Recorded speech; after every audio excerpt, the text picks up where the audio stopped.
Salut les Red Trippers et bienvenue dans un nouveau point lecture. Alors aujourd'hui je vais me contenter de vous présenter 4 livres puisque je me suis rendu compte que quand j'en présentais 5 comme avant, les vidéos étaient un peu longues. Donc j'ai pris le parti d'essayer de vous faire des vidéos un petit peu plus courtes et du coup de ne vous présenter que 4 livres par vidéo. Une fois de plus, mes lectures ont été plutôt variées puisqu'aujourd'hui je vais vous présenter deux policiers dont un nordique, un recueil de nouvelles et également un contemporain feel good. Je vais tout d'abord commencer par Coule la scène de Fred Vargas aux éditions J'ai lu. Alors oui, comme d'habitude, je vais déclencher l'alerte auteur chouchou.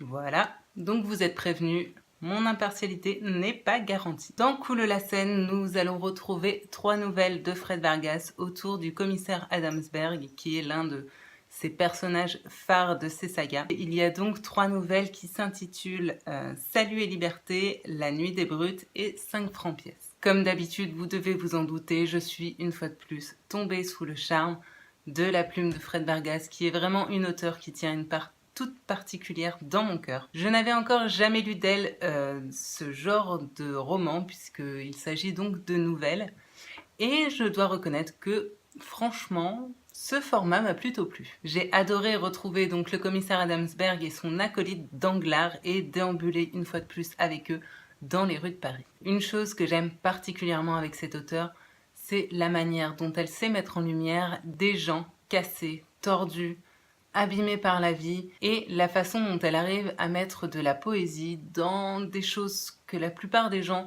trouvent un peu moches, et du coup redorer un petit peu le blason de ce genre de situation. On pourrait presque dire que cet auteur arrive à faire du beau avec du laid, et moi personnellement c'est vraiment quelque chose qui me touche beaucoup. J'aime sa façon de raconter des bribes de vie, les rêves de gens simples comme vous et moi, et sa façon si particulière également de mettre en scène le destin, qui finalement fait plutôt bien son job en général. Vous l'aurez donc compris, j'aime cette femme et son univers tout entier, et je doute sincèrement pouvoir être un jour déçue par cet auteur que j'aime d'amour. Je passe ensuite à un tout autre genre, puisque j'ai lu Mémé dans les orties d'Aurélie Valognes aux éditions Le Livre de Poche. Alors oui, je sais, Aurélie Valognes a fait grand bruit dans le monde littéraire, et non, pour autant, je n'avais encore jamais lu de roman de cet auteur. D'ailleurs, c'est un livre que, pour tout vous dire, je n'avais pas acheté, c'est ma mère qui l'a lu, elle me l'a passé,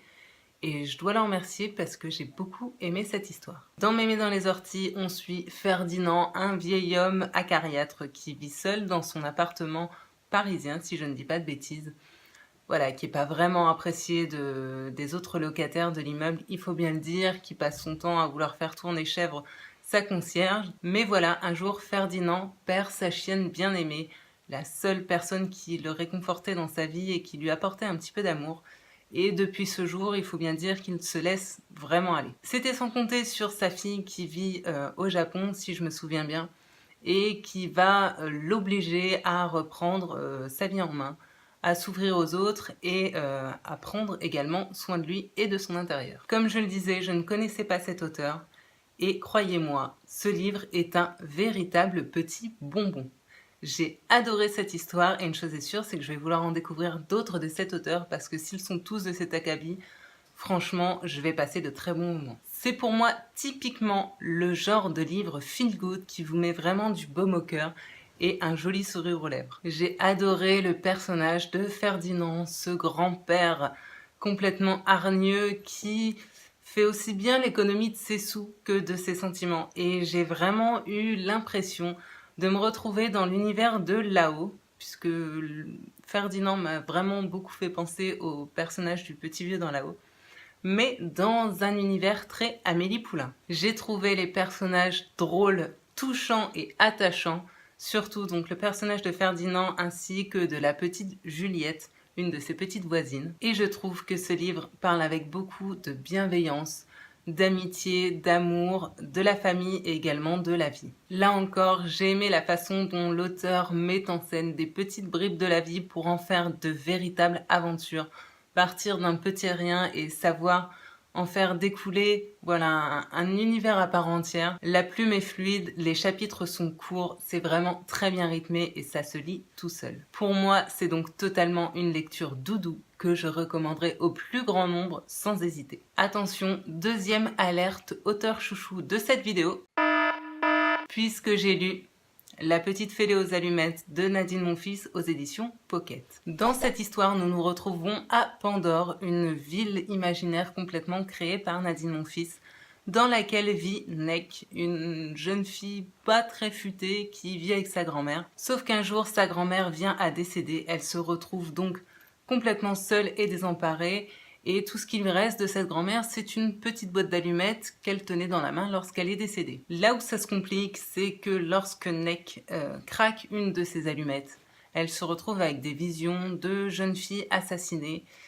et il s'avère que ces visions sont en fait réalité. En plus de Neck, nous allons suivre l'inspecteur Cooper, qui enquête donc sur cette série de meurtres, avec son acolyte, l'inspecteur Michou, qui est flic le jour et travesti la nuit, du grand Nadine Monfils quoi, ainsi que son personnage phare de Mémé Cornemuse. Comme toujours, je me suis complètement délectée de ce petit roman de Nadine Monfils et j'ai été très heureuse de retrouver le personnage de Mémé Cornemuse avec sa gouaille si particulière et son caractère bien trempé et bien à elle. Je vous avoue qu'au début j'étais un petit peu désorientée puisque dans cette histoire il est question de la ville donc de Pandore qui est une ville complètement imaginaire.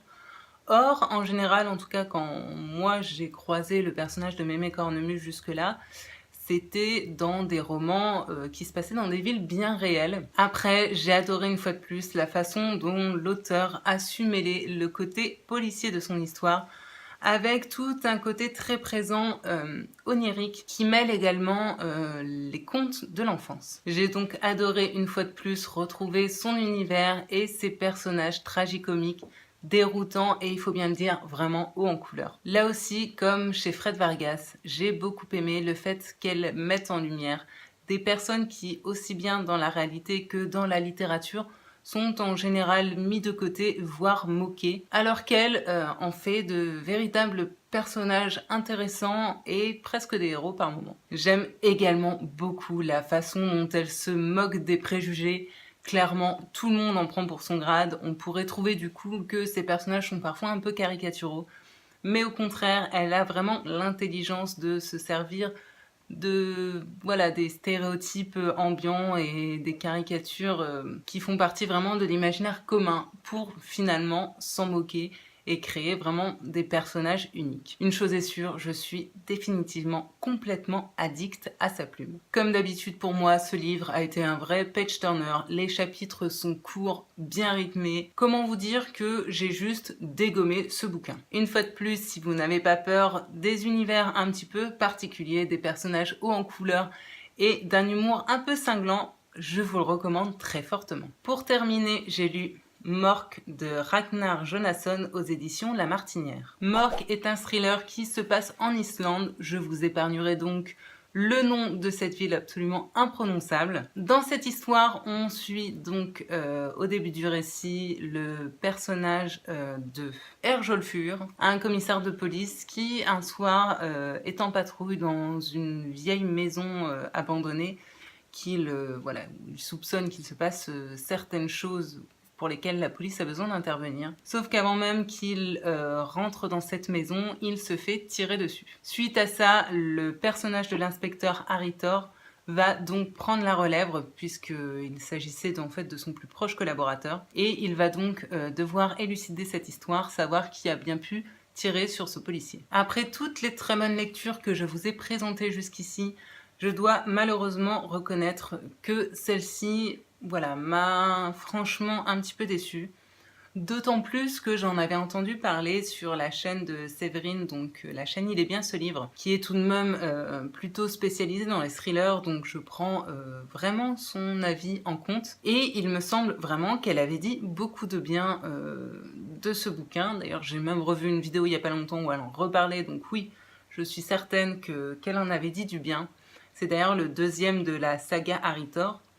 Donc j'y suis vraiment allée très confiante en me disant ça ne peut que me plaire. En plus de ça, il s'agit donc d'un thriller dans les pays nordiques, chose que j'aime plutôt en règle générale, puisque je trouve que voilà, ça confère à ces romans une ambiance vraiment particulière qui, moi, personnellement, me plaît. Ce livre commençait vraiment bien. J'avoue que le début du récit m'a beaucoup plu, mais je dois reconnaître qu'en définitive, j'ai été du coup plutôt déçue. Alors oui, dans ce genre de roman, bien sûr, j'ai toujours un petit peu de mal avec les noms des villes et des personnages, puisque clairement, les pays nordiques ont des noms un petit peu particuliers et il faut s'y faire.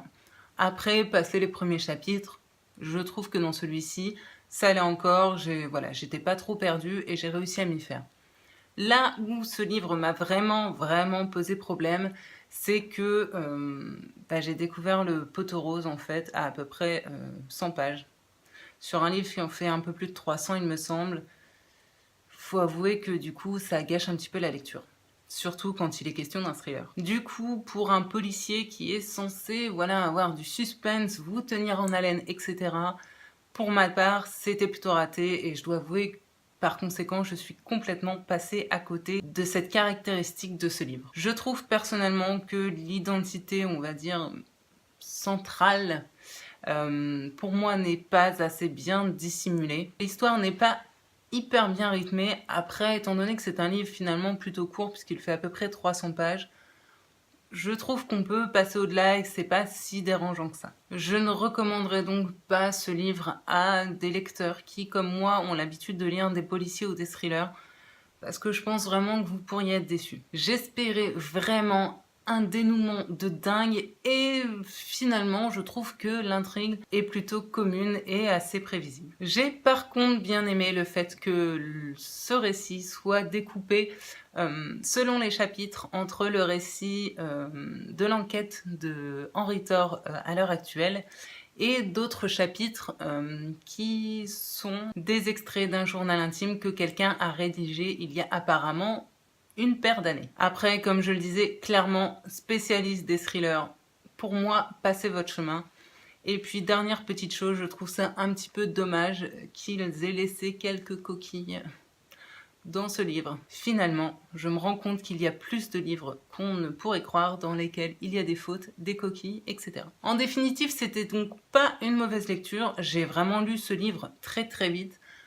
C'est juste que, voilà, clairement, il ne m'a pas apporté le suspense et la fin complètement waouh que j'attendais. Après, clairement, ça ne m'a pas découragée d'en connaître plus de cet auteur, puisque il y a quelques jours, je me suis commandé le tome 1 de la série d'Henry Thor. Je ne prononcerai pas le nom, le titre de ce livre, puisque, je vous le donnerai au prochain book haul, mais clairement, il est absolument imprononçable. Voilà, déjà mort que c'est un peu particulier, mais bon, soit ça se prononce encore plutôt bien en français. Autant le premier de cette saga, voilà. C'est donc terminé pour ce point lecture. J'espère avoir vraiment été plus rapide que d'habitude et pour autant vous avoir apporté toutes les infos nécessaires sur ces différents livres. Comme d'habitude, si vous avez lu certains de ces titres, n'hésitez pas à venir m'en parler en commentaire, savoir si vous partagez mon avis ou si vous avez un avis complètement opposé. Et dans ce cas-là, dites-moi ce qui vous a plu ou déplu dans ces différents titres. On n'oublie pas, là encore, si vous avez aimé cette vidéo, on met des jolis pouces levés pour encourager la chaîne et puis pour faire plaisir à mon petit cœur. Sur ce, je vous laisse avec vos lectures. Étant donné que nous sommes encore en été, je suppose qu'il y en a beaucoup d'entre vous qui en profitent pour lire à fond, et vous avez bien raison. Moi, de mon côté, je vous souhaite paix, amour et littérature dans vos cœurs, et je vous retrouve très prochainement pour une nouvelle vidéo. Salut!